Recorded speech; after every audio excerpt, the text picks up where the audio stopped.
Hey, this is Larry here again, and I want to continue as we think about preaching for life change. And one of the great temptations that I talked about in a previous video was this idea of seeking to be known as a great preacher more than seeking to make our great God known. And it leads to what I call the Mars Hill problem. Now, in your mind, you might be thinking, well, what's a Mars Hill problem? Because many of us, when we were taught how to teach the Word of God, were pointed to the Mars Hill experience that the Apostle Paul has in Acts chapter 17.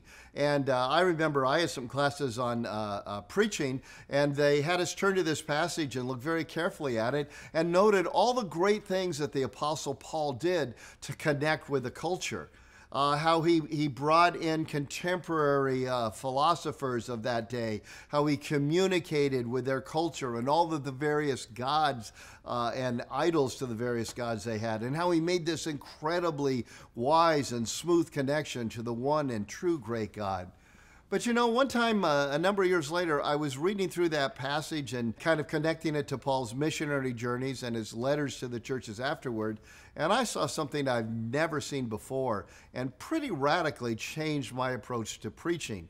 Because when we look at Mars Hill and use that as our model, sometimes creativity, innovation, those can become the major things that we're seeking to tie into rather than just the clarity of the Word of God. Because what actually happens when you read the end of his Mars Hill message, you find a couple of things.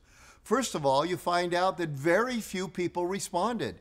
Yes, that was a clever message. Yes, he did a great job, but very few people responded. Now, as we've already seen, that's not always our fault. That can be hardened ground. What really blew me away as I was making this study through the book of Acts was what happened next. Because we're told in that passage, as you move on to chapter 18 in Acts, that he went on to Corinth as his next destination. So what I thought I would do is take a look at his letter to the Corinthians and see if there was any indication about how things went in Athens and Mars Hill, not from our viewpoint, but from Paul's. And here's what I found. I found that when he writes about the trip, he has a very different mindset. In 1 Corinthians chapter 2, here's what he says. And so it was with me, brothers and sisters.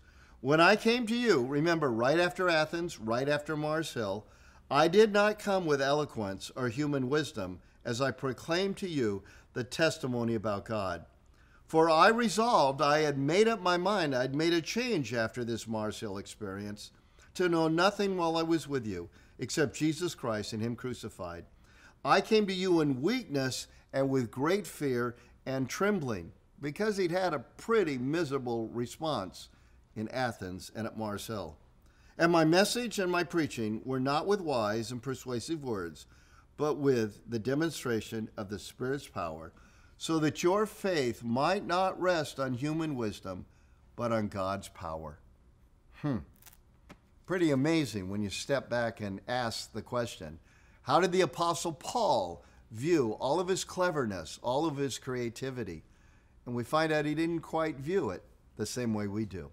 Something to think about as you try to figure out, along with me, how do we preach for real life change?